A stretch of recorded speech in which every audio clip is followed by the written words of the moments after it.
चलो हम federal system का चैप्टर करते हैं रीड। ये कुछ कंट्रीज में ना, जो कुछ कंट्रीज फॉलो करते हैं unitary government. Example Britain, France, Japan, China, Italy, Belgium, Norway, Sweden, Spain and so on. और कुछ कंट्रीज यूज करते हैं federalism system of government. Example US, Switzerland, Australia, Canada, Russia, Brazil, Argentina and so on. Okay, बस ये कहानी लिखी है इसमें। अभी यहाँ आ जाओ। होती क्या है? Federal government on the is one in which powers are divided between the national government and the regional government by the constitution itself, and both operate in their respective jurisdictions independently। ये था, ठीक है। यहाँ पे ये आप देख लीजिए, ये एक चीज़ एक्स्ट्रा बता रहा हूँ। फ्रांस में है रिटन कॉन्स्टिट्यूशन और ये है रिजिड कॉन्स्टिट्यूशन है। और इन द ब्रिटेन में है अनरिटन कॉन्स्टिट्यूशन। ये है फ्लेक्सिबल कॉन्स्टिट्यूशन, ठीक है। तो ये है, इनमें डिफरेंस देख लो। फेडरल गवर्नमेंट और यूनिटरी गवर्नमेंट में डिफरेंस है, ये चीज़ देख लो आप। नंबर वन है डुअल गवर्नमेंट, और यहाँ पे सिंगल गवर्नमेंट है। और यहाँ पे है रिटन कॉन्स्टिट्यूशन, यहाँ पे है रिटन और अनरिटन। फ्रांस में है रिटन और ब्रिटेन में है अनरिटन। पावर्स का क्या होगा? पावर्स का होगा divisions between national and regional. यहाँ पे कोई ऐसा कुछ नहीं है। सुप्रीमेसी ऑफ द कॉन्स्टिट्यूशन, यहाँ पे कॉन्स्टिट्यूशन में भी सुप्रीम जापान में जैसे, और में नॉट भी सुप्रीम ब्रिटेन। और ये थोड़ा सा रिजिड रहता है, और ये कॉन्स्टिट्यूशन में भी रिजिड और फ्लेक्सिबल। फ्रांस में है रिजिड और फ्लेक्सिबल है ब्रिटेन में। इंडिपेंडेंट जुडिशरी, यहाँ पे मे बी और मे नॉट बी। यहाँ पे बाई कैमरल लेजिस्लेचर, यहाँ पे मे बी और मे नॉट बी। खत्म। ये थोड़े पॉइंट मुझे फैक्ट्स देख रहे एक बार। वर्ल्ड पॉलिटी में पूछते तो ऐसा तो नहीं है, पूछेंगे, पर एक बार जस्ट रीड कर लो। US is the first and the oldest federation in the world. It was formed in 1787 following. सबसे ओल्डेस्ट है यूएसए 1787। उसके बाद है सेकंड ओल्डेस्ट है, ओके, हाँ, सेकंड ओल्डेस्ट है हमारा कैनेडियन फेडरेशन। ये है 1867 में हुआ था। इसको थोड़ा, federal features of the constitution. Number one, dual polity. Number two, written constitution. Number third, division of powers. Number four, supremacy of the institution. Number five, rigid constitution. Number six, independent judiciary. Number seven, bicameralism। ठीक है, ये हमारे constitution के federal features की बात करेंगे तो ये हो जाएंगे, ठीक है।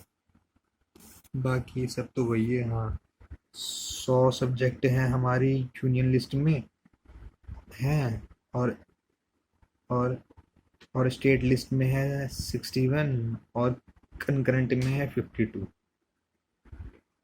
ठीक है।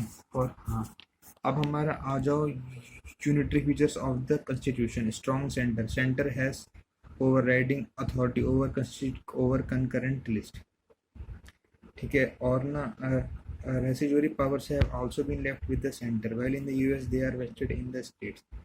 उसके बाद सेकंड है स्टेट्स नॉट indestructible।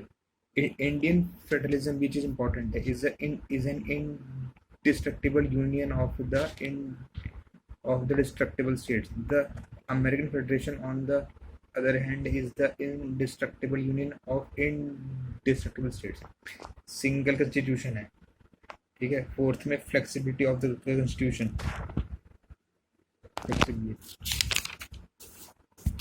और हाँ, no equality of state representation, population, ठीक है। हाँ, सीधी सी बात है। Emergency provisions, national, state and financial, single citizenship, integrated judiciary, ठीक है। और इंटीग्रेट, आप आ जाओ 9 पे, ऑल इंडिया सर्विसेज, हैं। और 10th पे इंटीग्रेटेड ऑडिट मशीनरी। 11 पे पार्लियामेंट्स अथॉरिटी ओवर स्टेट। 12 पे अपॉइंटमेंट ऑफ गवर्नर। ये तो हमने अभी ऑलरेडी रीड कर ही लिया है, ठीक है। और integrated election machinery, veto over state bills, veto हो सकती है ना, वीटो, हाँ ठीक है। और the critical evaluation of federal system, वो हमने अभी जो किया था ना, वो यही है, ठीक है।